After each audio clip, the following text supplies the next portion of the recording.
안녕하세요. 오늘도 사연살롱을 찾아주셔서 감사합니다. 저는 서울에 살고 있는 결혼 8년차 여자입니다. 꽤 길다면 길다고 할 수 있는 결혼 생활 동안 이렇게 제가 라디오에 사연을 보내게 될 줄은 꿈에도 몰랐어요. 물론 저도 대한민국에서는 평범하다고 할 수 있을 정도의 시댁살이를 시키는 시부모님이 계시긴 해요. 하지만 결혼 2년차를 넘어서면부터 시부모님을 일일이 상대하고 일일이 스트레스 받으면 저만 손해라는 걸 깨닫고 어느 정도 유연하게 대처하고 무시할 건 무시할 수 있는 스킬이 생겼다고 해야 할까요? 그래서인지 그렇게 사연에 제 이야기를 적어 남들에게 알리고 싶을 정도로 큰 스트레스는 없었어요. 라디오는 그저 다른 사람들의 이야기에 울고 웃고 공감하는 소통의 창구였을 뿐이었죠. 그런데 계기는 참 사소하더군요. 조용한 새벽, 라디오에서 흐르던 어느 청취자의 말 한마디였어요. 가장 아팠던 순간이 나를 가장 강하게 만들었어요. 그 말을 듣는데 문득 제 지난 시간이 떠오르더라고요.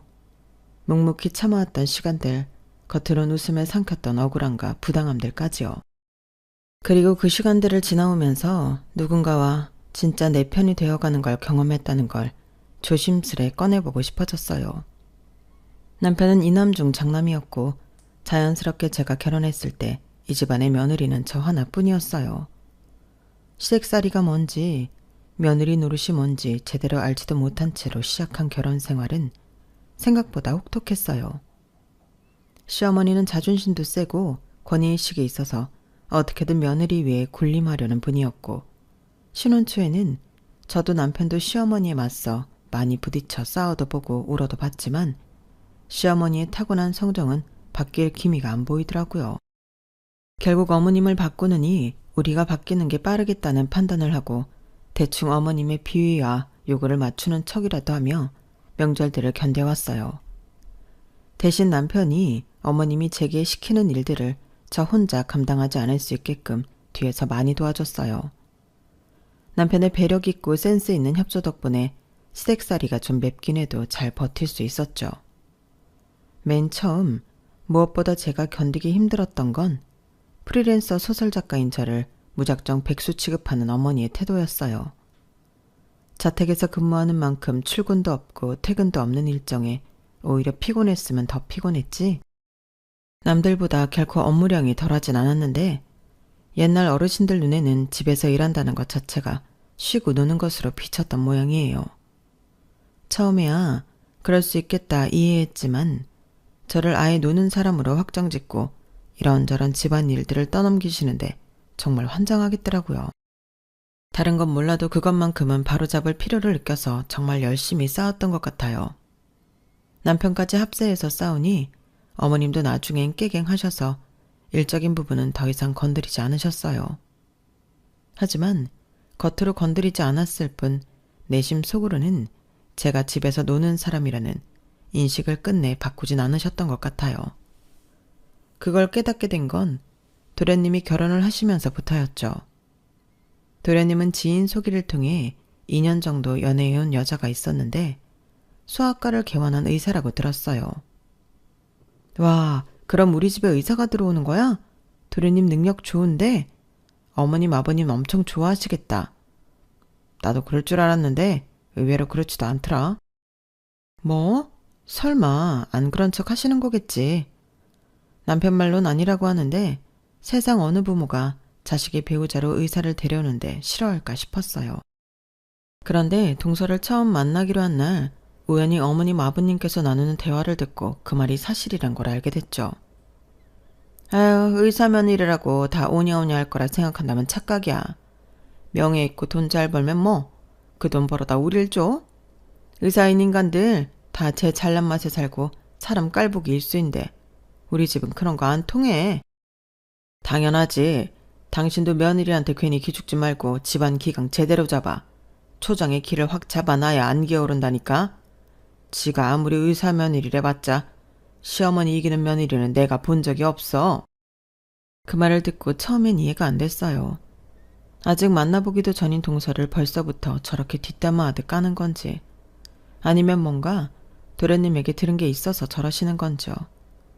전자로 생각하기엔 너무 시부모님께 실망스러운지라 자연스럽게 생각은 후자로 옮겨졌죠. 뭔가 도련님이 동서에게 잡혀 산다거나 똑똑하고 의사라는 이유로 잘난 척하고 까다롭게 구는 사람이려나 싶은 생각이 들었죠. 그렇게 생각하니 저까지 덜컥 겁이 나더라고요.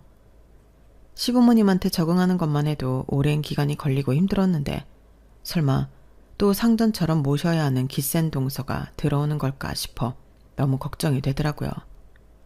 하지만 약속 시간이 다가와 막상 만나본 동서는 상상 속 까탈스러운 의사와는 정반대였어요. 처음 뵙겠습니다. 안녕하세요. 깔끔한 셔츠에 치마를 입고 온 동서는 밝게 잘 웃는 서글서글한 인상이었어요. 형님 좋은 분이시라고 이 사람한테 얘기 많이 들었어요. 나이 차이가 많이 나지는 않는다고 들었는데 친하게 지냈으면 좋겠네요. 앞으로 잘 부탁드려요. 동서는 처음 만난 자리에서도 어색하지 않게 분위기를 이끌 줄 아는 사람이었어요. 아우, 네가 유림이구나. 안녕? 내가 작은 엄마야. 어쩜 이렇게 작고 귀엽게 생겼을까? 형님, 한번 안아봐도 될까요? 식사 시간 내내 싹싹하게 말도 잘 붙이고 예의도 바른 데다 제 딸도 진심으로 예뻐해주는 모습에 첫 만남부터 동서에게 편안함과 호감을 느꼈어요. 남편 역시 저랑 비슷하게 느낀 모양인지 집에 돌아가는 내내 동서 칭찬을 아끼지 않더군요. 진수 걔가 전에 사귀던 애인들은 진짜 이상한 사람들만 데리고 왔었는데 결혼한다고 데려온 사람은 진짜 괜찮은 사람을 데리고 왔네. 예의도 바르고 사람이 선해 보이더라. 그치, 나도 그렇게 느꼈어. 어찌나 싹싹한지 원래 알고 지내던 사람 마냥 편하더라. 어머님 아버님도 기센 며느리 들어올까봐 걱정하시던데 잘 됐어. 마음에 들어 하시겠다. 저 조건에 저 성격이라니. 에휴, 우리 엄마 아빠는 모르겠다.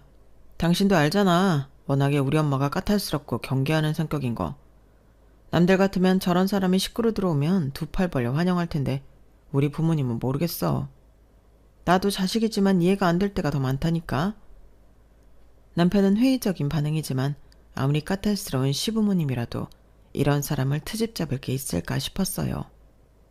그런데 도련님이 결혼하자마자 어머님은 정말 기다렸다는 듯 제게 말씀하셨어요. 너도 이제 집안의 맏며느리가 됐으니까 정신 똑바로 차리고 동석이 잡아놔. 안 그럼 너처럼 집에서 글이나 쓰면서 놀고 먹는 주부는 완전히 무시당한다? 아무리 여자가 밖에서 능력이 좋아도 집안에선 서열이 따로 있는 거야. 그 서열 뺏기기 전에 잘 정리해 놓으라고. 어머님, 너무 그렇게 안 좋게 생각 마세요. 동서 좋은 사람인 것 같은데요. 몇 번이나 봤다고 사람을 그렇게 한 번에 판단해? 네가 늘 집에서 사람도 안 만나고 그러고 있으니까 몰라서 그런 거야. 의사들이 얼마나 여가 빠졌는데. 조심해. 방심했다간 네 머리 꼭대기 위에 올라가 있으라니까. 어머님은 단지 동서의 직업이 좋다는 이유만으로 동서를 엄청나게 경계했고 자꾸만 길을 눌러야 한다고 주장하시더라고요. 그러면서 티 날 듯 말 듯 동서를 꼽주거나 사소한 데서 저와 은근한 차별을 두는 행동들을 하셨어요.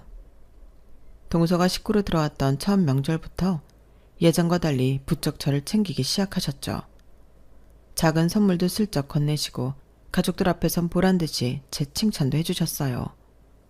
초반에는 동서와 관련된 일이라고는 미처 생각도 못하고 드디어 그동안의 내 노력이 인정받나? 라는 생각에 기뻤어요. 하지만 곧 알게 됐죠. 그게 저를 향한 애정이 아니라 동서를 견제하려는 계산이라는 걸요. 그래서 저는 조심했어요. 주방일이 동서에게로 몰릴 때면 눈치껏 거들고 슬쩍 동서에게 무안을 주려고 하면 먼저 나서서 분위기를 바꾸곤 했죠. 누군가는 이런 시어머니 밑에서 오랫동안 견뎌온 시댁살이의 타깃이 드디어 동서에게로 옮겨갔다며 기뻐할 수도 있었겠지만 저는 전혀 아니었어요. 그 부당함과 억울함, 불쾌함을 절절히 아는 걸로도 모자라 동서처럼 사람 좋고 조건까지 좋은 여자가 고작 이런 집안에 남편 하나 보고 시집와서 왜 저런 대접을 받고 살아야 하는지 같은 여자로서 전혀 이해도 공감도 안 되더라고요. 그래서 알게 모르게 동서를 정말 많이 챙겨줬어요. 동서, 어머님이 좀 저러셔도 이해 좀 해줘. 나쁜 분은 아닌데. 아니다. 솔직히 말하면 며느리들한텐 좀 나쁜 분이셔. 힘들겠지만 그냥 원래 저런 사람이겠거니 생각해줘. 형님, 전 걱정 안 하셔도 돼요. 형님이야말로 이런 집에서 몇 년간 혼자 며느리로 지내셨다니 저는 그게 더 대단하고 죄송스러운데요. 동서가 죄송스러울 게 뭐 있어. 동서도 다른 집 갔으면 의사 며느리라고 예쁨 엄청 받았을 텐데 왜 이 집에서 이렇게 고생하는지. 참나. 동서나 동선의 부모님 생각하면 내가 다 마음이 안 좋고 미안해서 그래. 형님 너무 감동이에요. 그래도 여기 시집와서 형님처럼 좋은 분도 만났잖아요. 형님 덕분에 시댁 오는 게 싫지 않아요. 그렇게 말해주니 내가 더 감동이네. 나도 처음엔 정말 힘들었는데 익숙해지니 어머님 저러시는 것도 아무렇지 않아지더라. 동서도 언젠가 그러려니 하는 순간이 올 거야. 그렇게 동서를 뒤에서 잘 챙겨주면서 사이좋게 지내던 어느 날이었어요. 꼬리도 길만 밟힌다더니 결국은 시어머니께서 제가 뒤에서 동서를 챙겨준다는 사실을 눈치채게 되셨죠. 하지만 그게 시어머니에게 배신감이 들게 할 정도로 큰일은 아니었어요. 적어도 제 생각에는요. 그날은 어머님께서 특별히 식당을 예약해 놓으셨다며 고생한 며느리들을 위해 저녁을 사주겠다고 하셨어요. 좋은 식당이긴 했지만 어쩐지 어머님께서 누가 어디에 앉을지까지 다 정해놓은 것 같았어요. 룸으로 되어 있는 공간 가운데 넓은 원탁 테이블이 있었고 어머님은 식구들이 들어오는 족족 자리를 지정해 주셨어요. 그리고 며느리 둘만 남았죠. 하나는 누가 봐도 푹신한 식당 의자였고 하나는 보조 의자였어요. 아무래도 우리 맏 며느리가 평소에 고생이란 고생은 다 했으니 둘째 며느리가 여기 앉는 게 맞겠지? 누가 봐도 고의적인 뉘앙스에 동서도 약간 욱한 것 같았어요. 뭔가 그대로 뒀다간 어머님과 한판 싸움이 날 것 같은 느낌에 제가 끼어들었죠. 아니에요 어머님. 동서도 평소에 힘든 일 하는데 편한 의자 앉아야죠. 동서, 일단 여기 먼저 앉아있어. 내가 식당에 보조의자 말고 다른 의자 있나 물어볼게. 형님, 안 그러셔도 괜찮은데. 아니야. 의자 하나쯤 더 갖다 줄 수 있겠지. 기다려봐. 얼마 후 직원이 주문을 받기 위해 들어왔고 간이 의자가 아닌 식당 의자를 받을 수 있는지 물어봤어요. 그랬더니 직원이 얼른 가지고 오더군요. 그래서 그날은 다 같이 편하게 식사를 할 수 있었어요. 하지만 그날 제 오지랖 아닌 오지랖이 어머님의 심기를 제대로 건드린 모양이었어요. 그날 이후 동서를 향한 시댁살이 타겟이 다시 저로 바뀌었거든요. 예를 들면 동서가 시집 온 이후 명절날 음식 준비는 대부분 동서에게 시키고 저는 보조하는 느낌으로 일을 분배했었는데 갑자기 다시 제가 다 떠하는 양으로 바꾸시더라고요. 우리 둘째 며느리는 병원에서 고생하는 애니까 부엌일로 고생시킬 순 없지? 형님, 어머님도 참 너무하신 거 아니에요?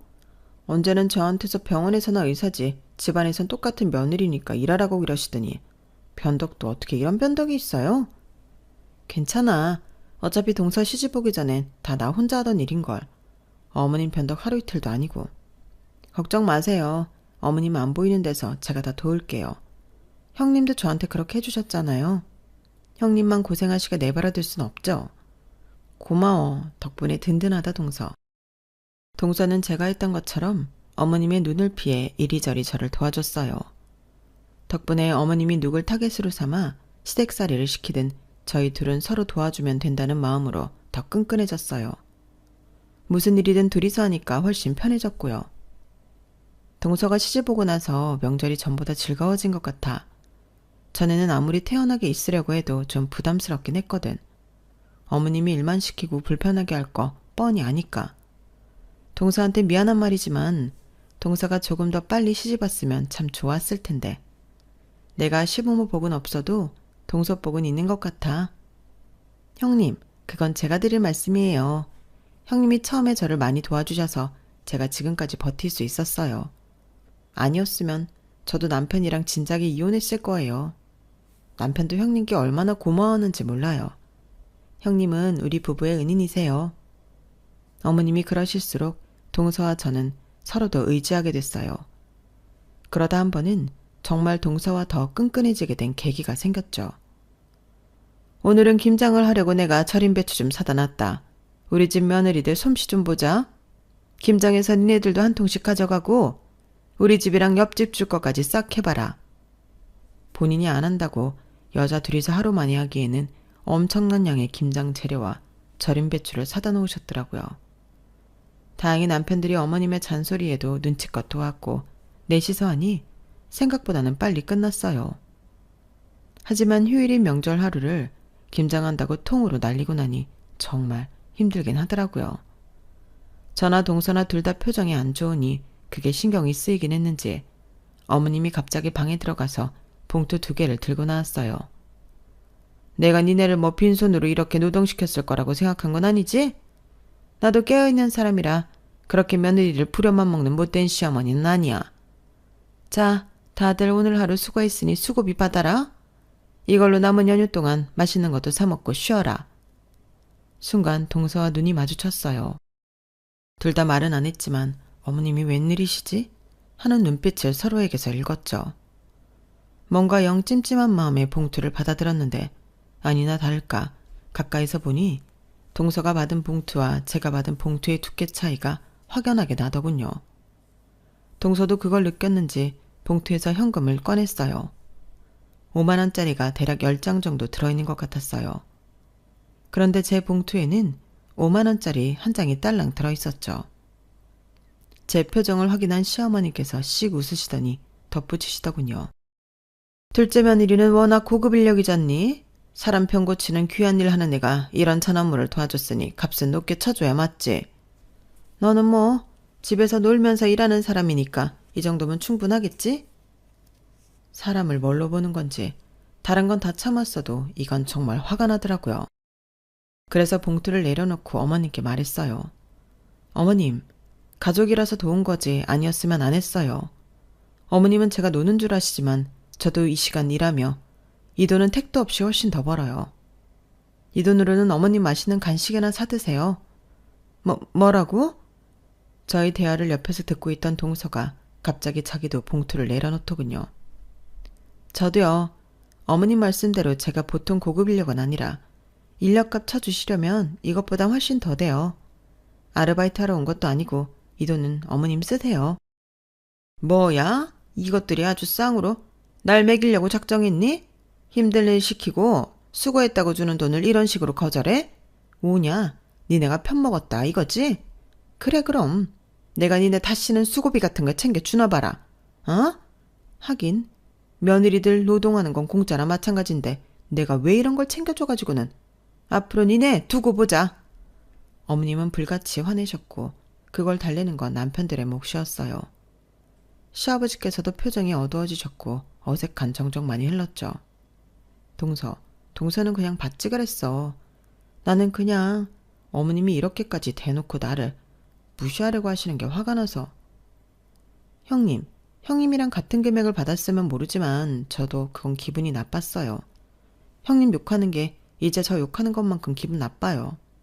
이건 누가 봐도 어머님이 잘못하신 거잖아요. 이런 건 같이 짚고 넘어가야 다시는 민망해서라도 못하시죠. 참, 매번 동서한테 미안해서 어쩌지? 미안하긴요.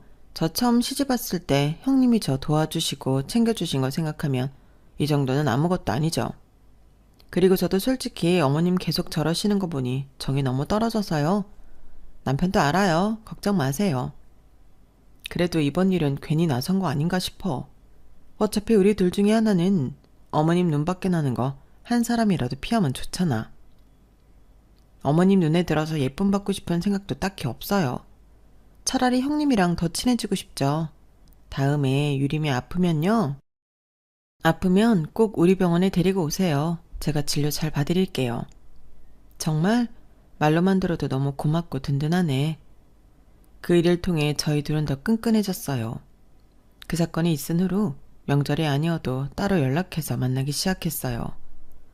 동서는 알아가면 알아갈수록 참 요즘 보기 드문 사람이란 생각이 들었고 동서 역시 저를 그렇게 생각한 것 같았어요. 의사라는 직업 때문에 뭔가 조심스럽고 다른 세계의 사람처럼 보여 멀게만 느껴졌었는데 대화해보니 꽤 통하는 점이 많더라고요. 처음에는 밖에서만 만나다가 언젠가부터 서로의 집에도 자주 오가는 사이가 됐죠. 그러다 한 번은 제가 주로 작업하는 공간인 서재를 보여주게 됐어요. 일하는 공간이라 예민한 부분이 있어 손님들이 놀러와도 잘 안 보여주는 공간이었는데 왠지 그날따라 동서가 소설을 즐겨 읽는다는 사실을 알게 되어서인지 보여주고 싶은 생각이 들었거든요. 와, 여기가 형님 서재예요? 정말 멋있어요. 작업실 처음 봐요. 편하게 구경해도 돼. 동서니까 보여주는 거야. 정말요? 근데 형님, 이 작가님 좋아하세요? 저도 이 작가님 제일 좋아하는데. 신기하다. 우린 어떻게 이런 것까지 잘 통해요? 저도 이 작가님 책은 다 모았는데. 동서가 한쪽 벽면을 빼곡히 채운 책장을 가리키면서 물었어요. 그곳엔 제 소설 소장본들만 꽂아둔 곳이었죠. 오프라인 강의나 북콘서트 같은 곳에는 초청을 받아도 잘 안 나가는 성향이었고 소설에는 예명을 쓰는 터라 동서가 못 알아볼 법도 했어요. 동서에게 사실을 말해줄까 말까 엄청 고민이 들더라고요. 뜸을 들였더니 오히려 이상한 걸 먼저 눈치챈 건 동서였어요. 그래서 말을 안 해주고 넘어가기 어려운 상황이 됐죠. 사실은 그 작가가 나야. 네? 거짓말. 정말이에요? 사실대로 고백하니 동서가 기함을 하며 놀라더군요. 정말이야. 이런 걸 뭐하러 거짓말을 하겠어. 아니 그러게 아니라 너무 안 믿겨서 그래요. 사실은 제가 이 작가님 소설 보면서 지겹고 힘든 의대 시절을 버텼거든요. 근데 이 작가가 형님이라니. 진짜 실제로 만나보는 상상조차 못 해봤는데. 정말? 동서가 그랬다니 그게 더 안 믿기는데? 안 믿기기는요. 형님 소설들이 얼마나 재밌는데요. 와, 그러면 다음에 제가 갖고 있는 책 가져올 테니까 사인해주세요. 네? 저 진짜 좋아해요. 그럴 거 없어. 나한테 책 많으니까 선물로 줄게. 동서가 힘든 의대 시절을 제 소설로 버텼다니 정말 기분이 좋더라고요. 갖고 있던 소장본에 사인을 해서 주니 동서의 얼굴에 마음감이 교차하더군요. 그런데 형님, 왜 오프라인에는 얼굴을 안 비추세요? 저 정말 만나보고 싶었는데. 이런 식으로 가족이 돼서 만날 줄은 꿈에도 상상 못 해봤어요. 그런 데는 좀 부끄럽기도 하고 신상이 알려지는 것도 꺼려져서 시댁이 내 소설을 알게 되는 것도 싫고. 아, 어머님 맨날 형님 보고 집에서 논다고 구박이나 하는데 이렇게 대단한 분인 걸 알아야 하는데. 근데 시댁 식구들이 내 소설 보는 건 싫은 그 마음 뭔지 알겠어요. 그날은 하루 종일 동서와 제 소설에 대한 이야기를 나눴어요. 제일 좋아하는 작가였다는 말이 예상하는 말은 아니었는지 정말 눈을 반짝반짝 빛내면서 궁금했던 것들을 질문하더군요. 덕분에 저도 오랜만에 누군가와 제 작품에 대해 이렇게 긴 이야기를 했던 것 같아요. 늘 혼자 하는 일이라 외로웠는데 동서 덕분에 외롭지 않은 느낌이 들었죠. 솔직히 여기서 더 친해질 줄은 몰랐는데 남편도 잘 모르는 제 일에 대해 공유할 사람이 있다고 생각하니 동서가 더 애틋하고 편안해지더군요. 동서와 웬만한 단짝 친구보다 더 친하게 교류하게 되었을 때쯤이었어요. 어머님 생신날 가족이 모여 축하하는 자리를 갖기로 했는데 어머님이 그날따라 부쩍 피곤해 보이시더라고요.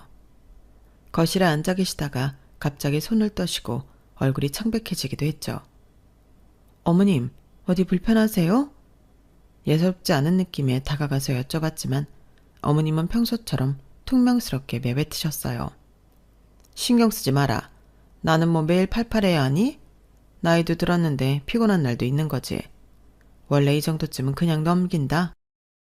그냥 피곤하셔서 그런 거죠. 뭔가 불편해 보이셔서 걱정돼서 여쭤봤어요. 그 말을 듣고 동서가 조용히 제 옆으로 다가왔어요.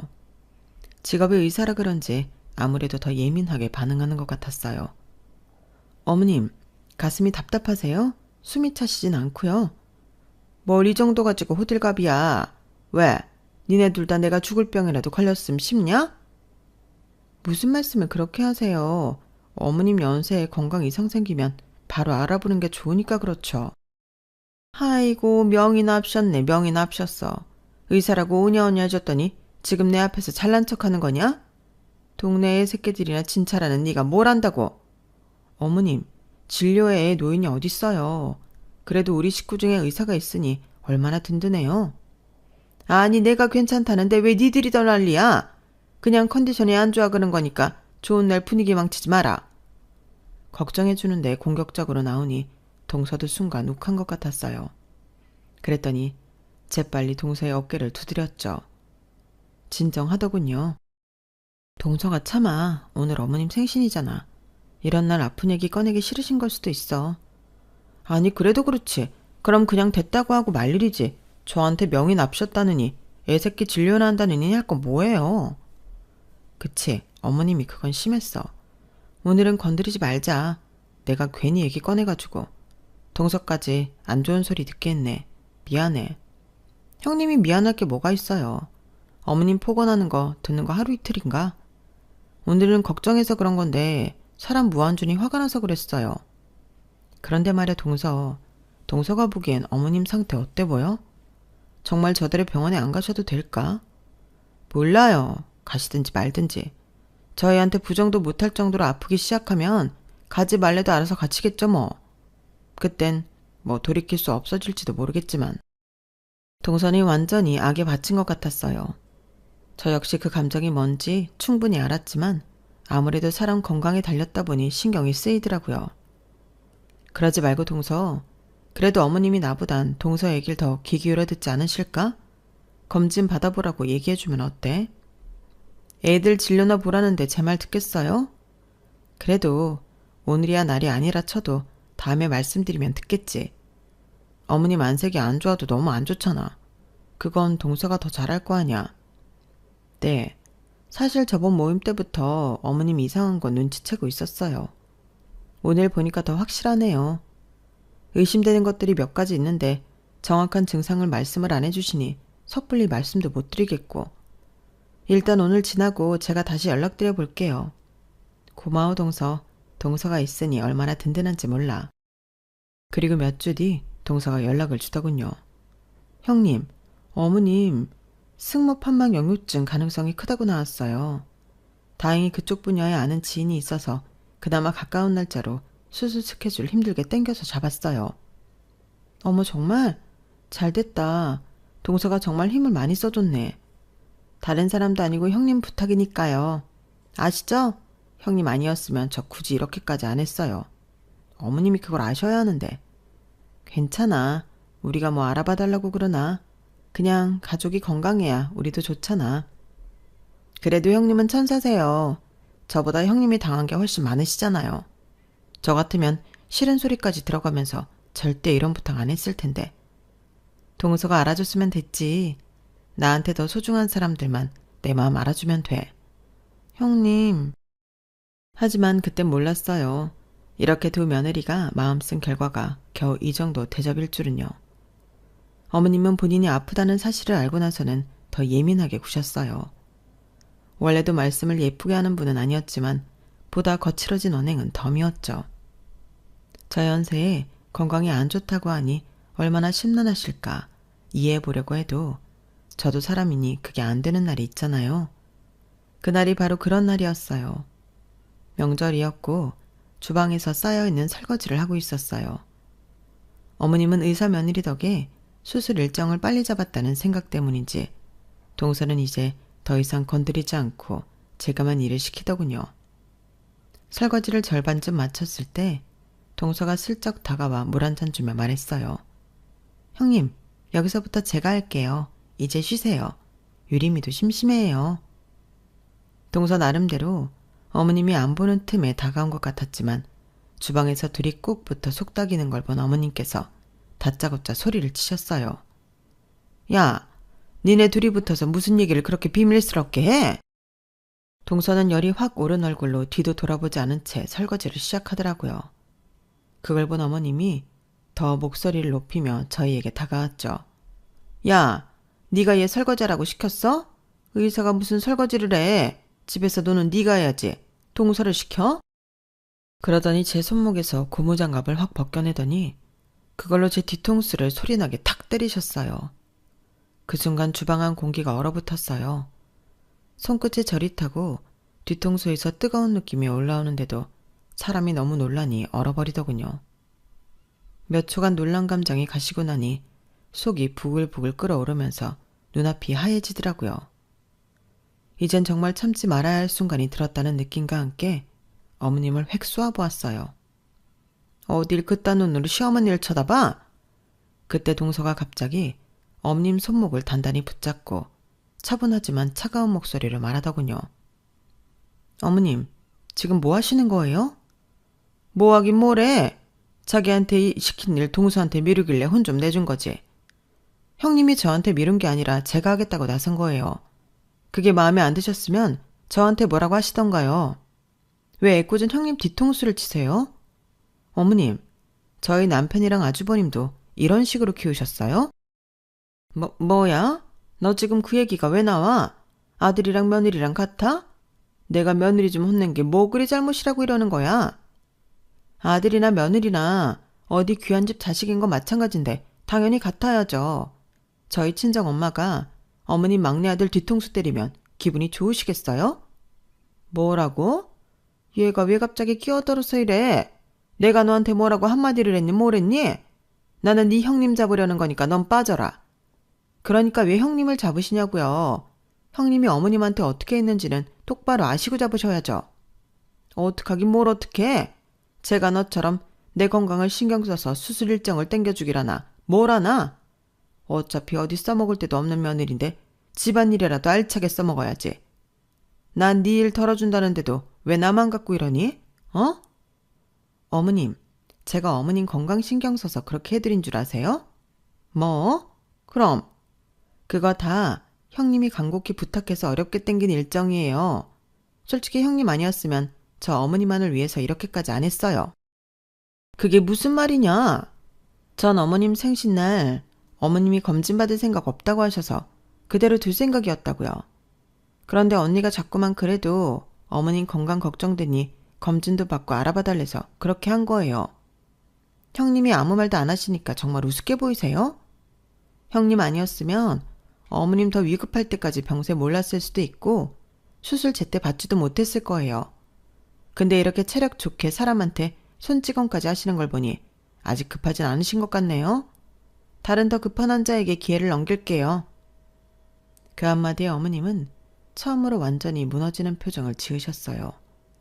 제 평생 그처럼 어머님이 당황하는 얼굴을 본 건 처음이었죠. 아니 그게 아니고 어쩔 줄 몰라 하며 얼굴이 하얗게 질리는 모습을 보는데 뭔가 기분이 이상했어요.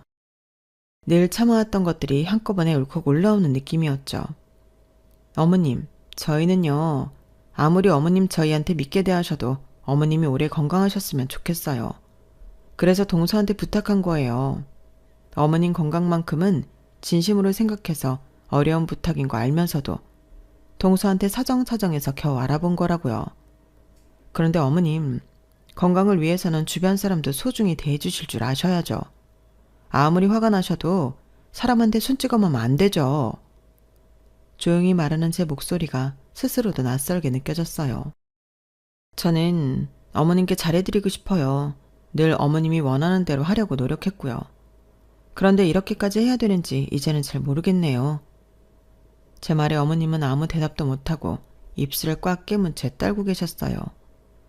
그리고 그 순간 동서가 조용히 제 어깨를 감싸 안더군요. 말 한마디 하지 않았지만 그 따뜻한 온기가 참 위로가 됐어요. 그걸 본 어머님은 고개를 푹 숙이셨어요. 그래, 내가 미안하다. 내가 미쳤었나 보다. 아무리 그래도 내가 정말 잘못했다. 어머님의 목소리는 처음 들어보는 것처럼 작고 떨리고 진심이 담겨 있었어요. 그 낯선 목소리를 들으니 제 안에 쌓여있던 감정이 서서히 풀려가는 게 느껴졌어요. 앞으로는 그러지 마세요, 어머님. 한 번 더 그러시면 저도 더 이상은 어머님한테 잘해드릴 수 없어요. 그래, 너도 많이 참았지. 너희들이 노력한다는 걸 알고 있었으면서도 내가 왜 그랬는지, 니네가 이렇게 날 생각해주고 있었던 것도 모르고 왜 그랬는지 모르겠다. 정말 미안하다. 그날 이후 어머님은 예전과 조금 달라지셨어요. 완전히 바뀌었다고 할 순 없지만 사소한 것부터 조금씩 변하려고 노력하시는 모습이 보이더군요. 더 이상 저희에게 집안일을 시킨다던가 차별한다던가 하는 발언은 일절 없어지셨고요. 게다가 동서가 저를 시댁에서 축혀 세워주는 덕에 어머님은 저를 다시 보시는 듯 했어요. 어머님, 자꾸 형님 집에서 일한다고 무시하지 마세요. 어머님이 모르셔서 그렇지 형님 필명 말하면 요즘 모르는 사람들이 없어요. 그냐? 내가 소설은 잘 몰라서. 얼마나 대단한 소설을 많이 쓰셨는데요. 제가 엄청 좋아하던 작가님이었는데 이렇게 만날 줄 알았겠어요? 형님 아니었으면 전 의대 졸업 포기했을 거예요. 지금 제가 의사가 된 것도 형님 덕분에 그 시절을 버틸 수 있어서라고요. 그럼 이야기를 좀 하지 그랬니? 나는 네가 집에서 글만 쓰고 수익은 전혀 안 나는 줄 알았다. 그런 시시콜콜한 이야기를 뭐하러 해요. 어머님, 제 자랑 같아서 별로 하고 싶지도 않았고요. 이제라도 아셨으니 대접 좀 제대로 해주세요. 형님이 쓰는 얘기로 울고 웃는 사람들이 얼마나 많은데. 제가 사람들 병을 고친다면 형님은 사람들의 마음의 병을 고쳐준다니까요. 동서도 참 뭘 그렇게까지 정말이라니까요. 오히려 한바탕 크게 싸우고 나니 고부간 관계가 좋아지더군요. 저는 그 순간이 참 관계의 끝처럼 느껴졌는데 이렇게 마음속에 있던 감정을 비워냄으로써 더 가까워질 수도 있다는 건 처음 알았어요. 사실 저는 늘 참아야 한다고 생각했어요. 며느리니까 어쩔 수 없는 거라고 스스로를 다독이면서요. 하지만 이제는 알아요. 가족이라는 이름으로 무조건 감내해야 하는 건 아니라는 걸요. 진짜 가족이란 서로 지켜주고 존중하고 함께 손을 맞잡고 버티는 게 관계더라고요. 그리고 그렇게 힘들었던 시간을 지나 진짜 내 편도 얻었고요. 지금은 참 좋은 가족들이 생겨 행복합니다. 이 행복을 만들기 위해 포기하지 않고 버티고 용기를 낸 날들이 지금의 저를 만들어준 것 같아요. 혹시라도 저처럼 힘들어하는 분들이 계시다면 꼭 기억해 주세요. 힘들 때 기댈 수 있는 사람 한 명만 있어도 세상은 훨씬 따뜻하고 견딜만 하다는 걸요. 제 이야기는 여기까지입니다. 여러분들 곁에도 마음 따뜻한 분이 같이 하시기를 바랍니다. 감사합니다. 여러분, 사연 댓글에 응원과 현명한 조언 부탁드려요. 좋아요와 구독은 저에게 큰 힘이 됩니다. 오늘도 좋은 일 가득하세요.